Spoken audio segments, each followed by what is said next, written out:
Have you ever felt like your mind is a battlefield where thoughts race, emotions collide, and peace feels just out of reach? In a world that never stops moving, it's easy to lose yourself in the noise, to search for calm in all the wrong places. Success, approval, distraction. But the Stoics taught us a different path. True peace doesn't come from what surrounds you, but from what stands firm within you. It is not the absence of chaos that defines tranquility, but the presence of a steady mind amid the storm. Stoicism doesn't promise comfort, it offers clarity. It doesn't remove hardship, it reshapes how you face it. In this video, we'll explore 8 timeless strategies drawn from Stoic wisdom, simple in practice, yet powerful in impact. These are not abstract ideas, but tools for real life, meant to anchor your thoughts, sharpen your focus, and build the kind of inner strength that endures. If you've ever longed for stillness in a restless world, you're in the right place. Stay with us. This journey into the Stoic mind might just change the way you face everything. 1. Embrace what is. You wake up one morning. A single message shatters your calm. Plans collapse, a relationship ends, or a long-awaited opportunity slips away without warning. In that moment, your mind spirals. Why me? Why now? But the truth is simple, though not easy. It has already happened. No amount of resistance will undo it. Stoicism teaches us a hard but liberating truth. Peace is not found in controlling events, but in accepting them as they are. Reality doesn't ask for your permission. It unfolds according to its own nature, and your strength lies not in resistance, but in response. To embrace reality is not weakness. It's an act of quiet courage. As the Stoic philosopher Epictetus taught, it's not what happens to you, but how you react to it that matters. The wise do not curse the wind, they adjust their sails. Picture yourself driving when a sudden storm hits. You can complain, curse the sky, or dwell on ruined plans. But the rain won't stop for your frustration. Or you can turn on music, steady your hands on the wheel, and adapt. The difference isn't in the weather, it's in the mindset. But how do we live this principle, especially when the heart aches or plans unravel? First, notice your resistance. When anger or sorrow arises, pause. Ask, can I change this? If not, every ounce of negative emotion is energy misspent. Your flight is delayed. Use the time to reflect, read, or simply breathe. The obstacle hasn't changed, but you have. Next, shift from resistance to adaptation. Don't ask, why is this happening? Ask, what can I do with this? A failed project becomes a lesson. A lost opportunity makes space for something better. As Marcus Aurelius said, the impediment to action advances action. What stands in the way becomes the way. Lastly, prepare your heart before the storm comes. Practice premeditatio malorum. Visualize difficulties before they arrive. This isn't pessimism, but training. When life hits, you won't be surprised. You'll be ready. Acceptance is not surrender, it's clarity. A calm surrender to what is, and a focused will to shape what can be. Bend like the reed in the wind, flexible, resilient, and unbroken. And once you've embraced the present, there's only one thing left to release: the past. But we'll return to that in the next lesson. 2. Let go of the past. Letting go doesn't mean forgetting. It means releasing the invisible chains that quietly imprison your mind. Picture yourself crossing a narrow bridge while carrying a heavy pack, filled with past regrets, old wounds, and moments you wish you could rewrite. Every step becomes harder, not because the road is difficult, but because of the weight you refuse to put down. The truth is, Most of what you carry no longer serves you. They are echoes, memories without real power in the present moment. Yet they shape your emotions, your identity, even your decisions. Stoicism doesn't teach us to erase the past. It teaches us to accept it, learn from it, and then move forward, lighter, freer.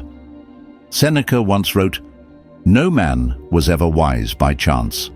The pain of the past, when accepted and understood, becomes wisdom, but only if you stop clinging to it." So how do you let go? Start with a simple but powerful realization.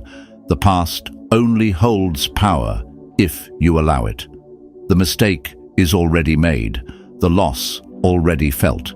What remains is your interpretation, your choice to relive it or release it.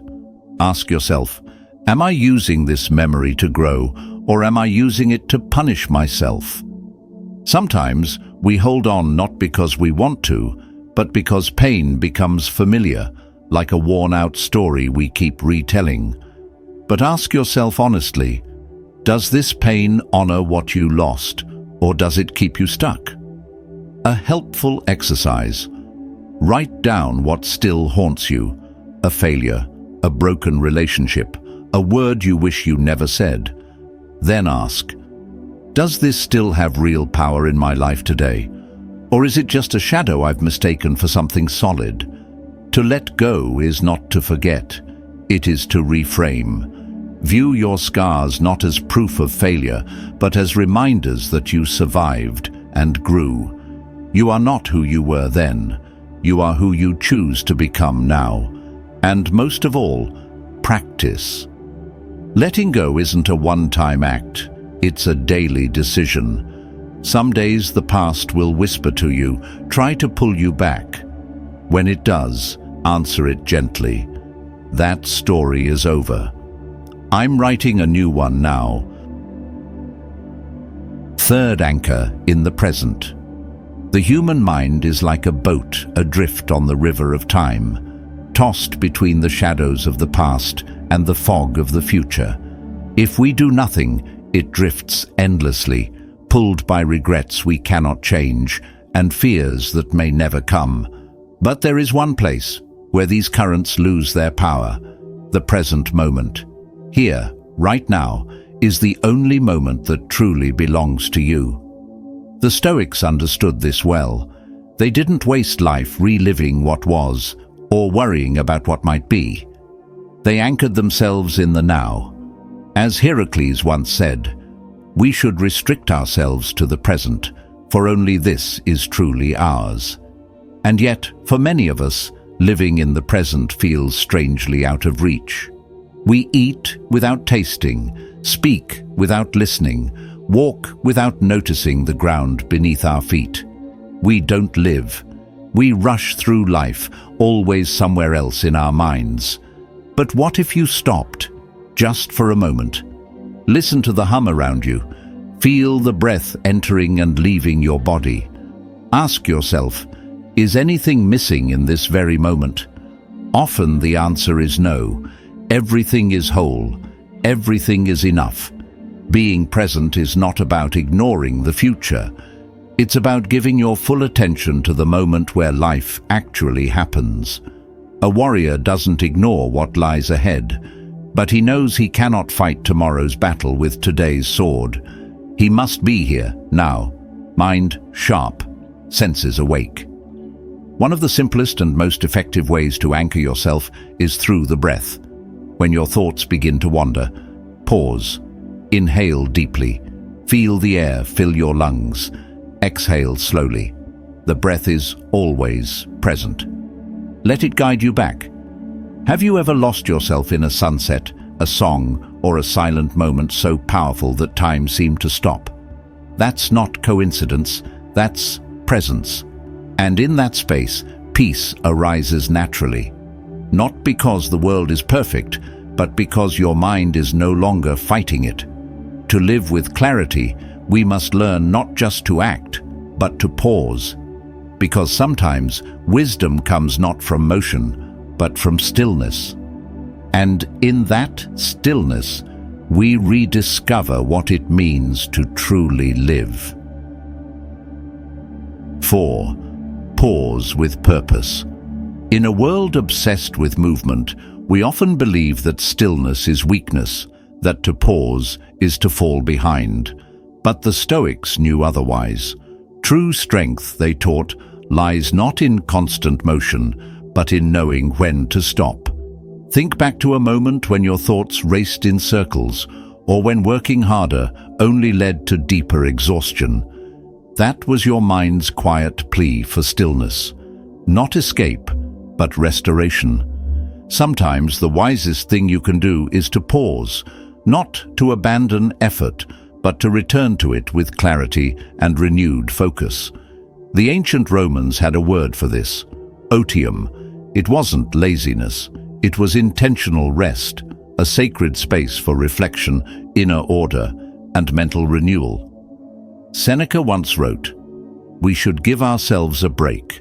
The mind must be given time to recover, not just once in a while, but regularly, like a muscle that grows stronger in rest." Even just a minute of mindful pause can act like a reset for the soul. Close your eyes, breathe deeply, let your thoughts rise and fall like waves without chasing them, or step away from your desk, feel the sun on your skin, and simply observe without judging. These moments are not wasted, they are investments in clarity. Here's something worth trying. The next time stress builds, don't push through it.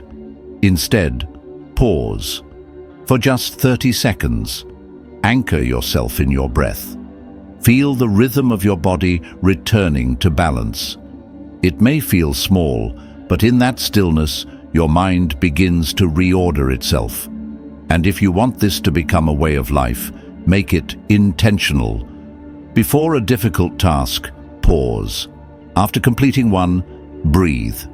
Create space between actions, space where wisdom can emerge. Use a simple mantra: pause, breathe, observe. Over time, these small pauses become something more. Stillness will start to infuse even your movement. You'll no longer feel the need to chase time because you've learned how to master it, moment by moment.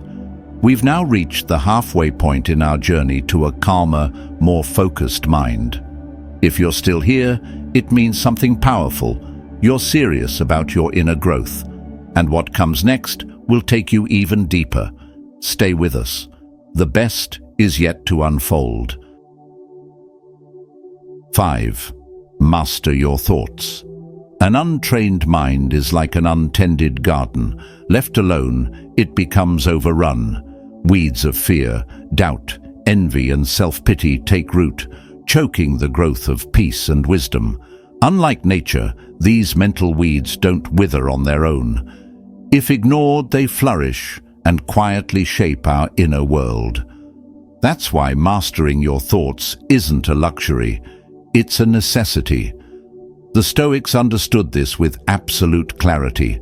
They didn't seek control over fortune or fate. They focused on the one domain that always remains ours: the mind. As Musonius Rufus said, "It is not possible to live well without thinking well. What you frequently allow into your mind becomes the color of your soul." If you dwell in resentment or self-doubt, your spirit will begin to reflect it.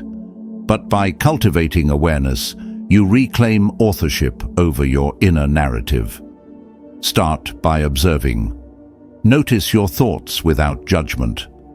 Ask, where does this thought come from? Does it serve me? Most worries are not truths. They are assumptions, echoes of old fears or inherited beliefs. A single failure doesn't mean you're incapable. But thinking, "I'll never succeed," turns a momentary setback into a prison. Picture your mind as a flowing river. You cannot stop the current, but you can choose which thoughts to grasp and which to let pass like driftwood. The goal isn't to fight your thoughts, but to create space between you and them. To see clearly, not react blindly. A practical tool: Write down the thoughts that frequently repeat in your mind. On paper, they lose their intensity and reveal their nature. You may discover that what seemed overwhelming was just an echo of an outdated belief. Remember, thought patterns can be reshaped. The harsh self-critic can learn gentleness. The anxious mind can learn balance. But this transformation doesn't happen in a single leap. It's like training a muscle, steady, intentional, and daily. And perhaps the most stoic lesson of all, not every thought needs your attention. You don't have to engage with every emotion that rises. Sometimes the wisest move is to simply observe, to let the thought pass without feeding it. Mastery of the mind isn't about control, it's about clarity. And with clarity comes freedom. 6. Detach with grace.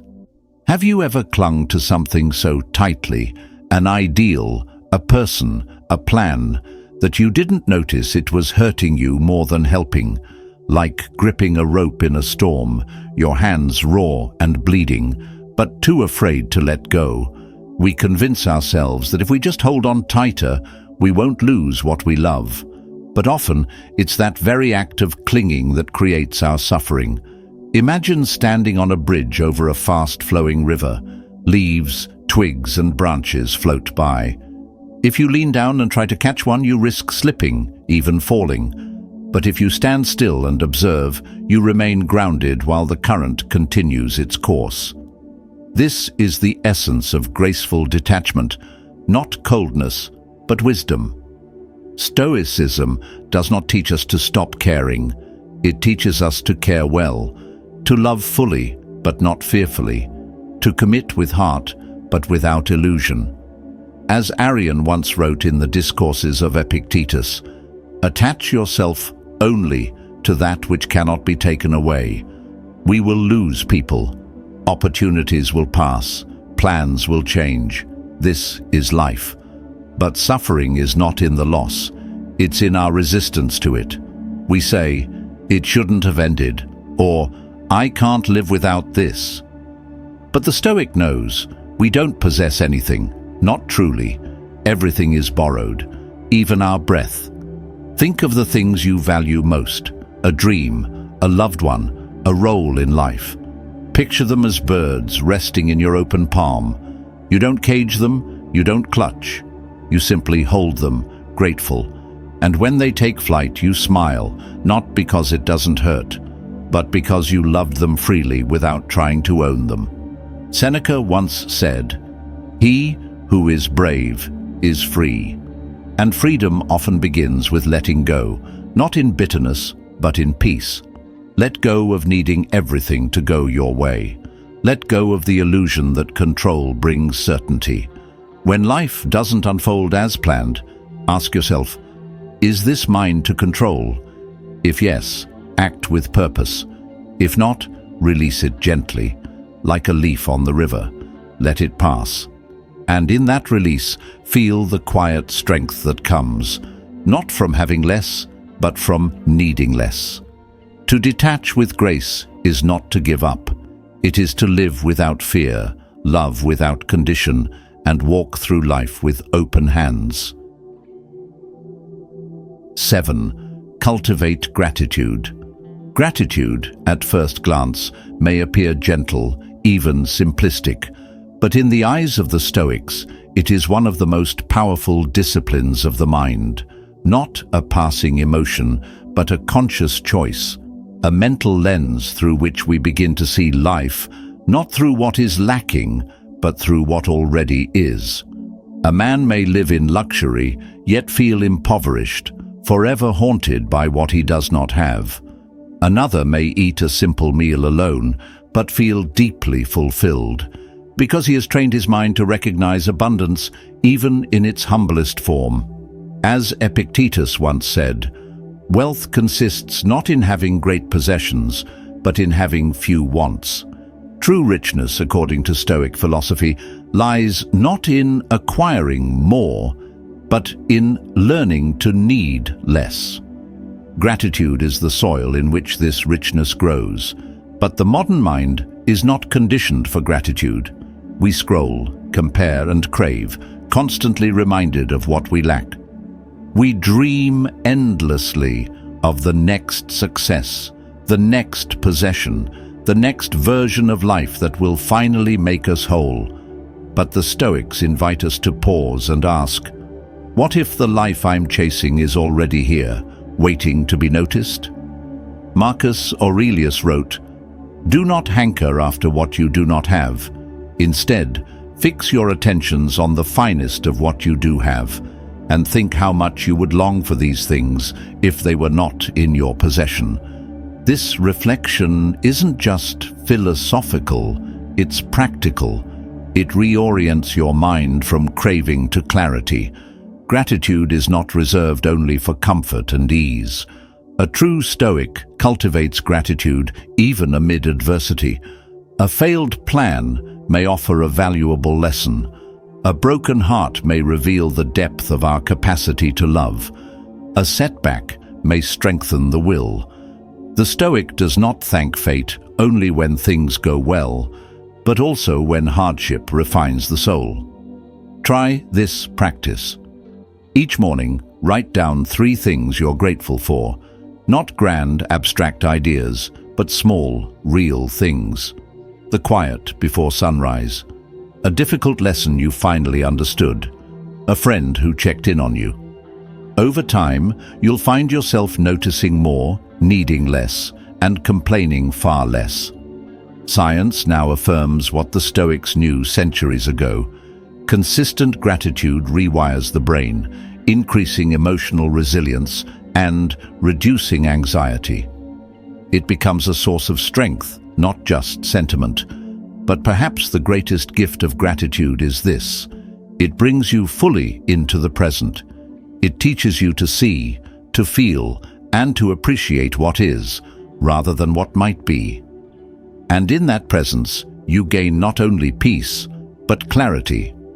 Now imagine this. You wake up one day, and everything you love, your home, your health, your people, is gone. In that moment, how deeply would you wish to have it all back, just for one more day? But today, you do have it. The only question is, do you see it? Gratitude teaches us to live as if everything were a gift, because it is. And once you see life that way, you stop living in pursuit and start living in presence. And when presence becomes your natural state, you're ready for the Stoics' final lesson: to turn inward, reflect honestly, and evolve with intention. 8. Reflect to evolve. Epictetus once said, "If you want to improve, be content to be thought foolish and stupid." It may sound harsh, but it reveals a deep Stoic truth. Growth begins with honest self-examination. And yet, in a world filled with distraction, we often spend more time analyzing others than turning the mirror inward. We move quickly through life, but without reflection, we risk mistaking motion for progress. To reflect is not to dwell in regret, nor to critique yourself into paralysis. It is a tool for course correction. Like a sailor who checks the stars to adjust his course, you too must pause to ask, am I heading where I truly want to go? Picture each day as a piece of music. As evening falls, the Stoic musician doesn't shame himself for missed notes. He listens with presence, he learns, he adjusts. Reflection then is not a judgment, it is a fine-tuning of the soul. One powerful practice is simple journaling before bed. Just a few lines. Ask yourself, what did I do well today? What could I have done better? What will I improve tomorrow? You don't need perfect answers, you only need honesty. A Stoic doesn't aim to be flawless, they aim to be better. And each evening becomes a quiet rebirth, a new chapter with deeper clarity. Many avoid reflection because it exposes what we try to hide: flaws, insecurities, wasted time. But without awareness, there can be no growth. As Heracles taught, we must begin by evaluating our own life before we can understand the world. Without that inner audit, we drift, reacting to life instead of choosing our direction. Reflection also means acknowledging how far you've come. In a culture obsessed with perfection, recognizing progress is radical. Maybe today you were a little more patient, a little less reactive, a bit more present than yesterday. That's not failure, that's victory. Real growth doesn't roar. It whispers in small, consistent choices. Think of your character like a structure being built. Without checking the foundation, invisible cracks form. At first, no one notices. But over time, those cracks grow. Without reflection, unchecked thoughts, habits, and emotions accumulate, quietly shaping who you become. So make reflection a sacred ritual. Like a craftsman sharpening his blade, spend 5 intentional minutes each night reviewing your day. Write, pause, adjust. You're not chasing perfection, you're cultivating awareness. This habit, done consistently, transforms not only how you think, but how you live.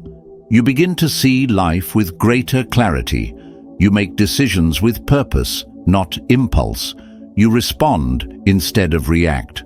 To reflect is to choose evolution. To evolve is to live with intention. And at the end of each day, ask not, "What did I get wrong?" but rather, "What did I learn?" If you can answer that honestly, then no day is wasted, and transformation has already begun. We've just explored 8 simple yet profound strategies drawn from Stoic wisdom, tools not only to calm your mind, but to strengthen your spirit. These aren't abstract theories, they are daily choices, quiet acts of clarity, courage, and self-mastery. Peace of mind isn't a gift from the world. It's a practice you build moment by moment through acceptance, discipline, and the wisdom to let go of what you can't control. And when you walk this path with intention, you don't just find calm, you discover your strongest self. If this video offered you something meaningful, feel free to like. It helps bring this message to those who might need it. Share this with someone seeking inner steadiness. And if a particular idea resonated, drop it in the comments. Your insight could inspire another. Don't forget to subscribe if you'd like to keep growing on this journey. There's more ahead, more depth, more clarity. Until next time, stay grounded, stay focused, and keep moving forward.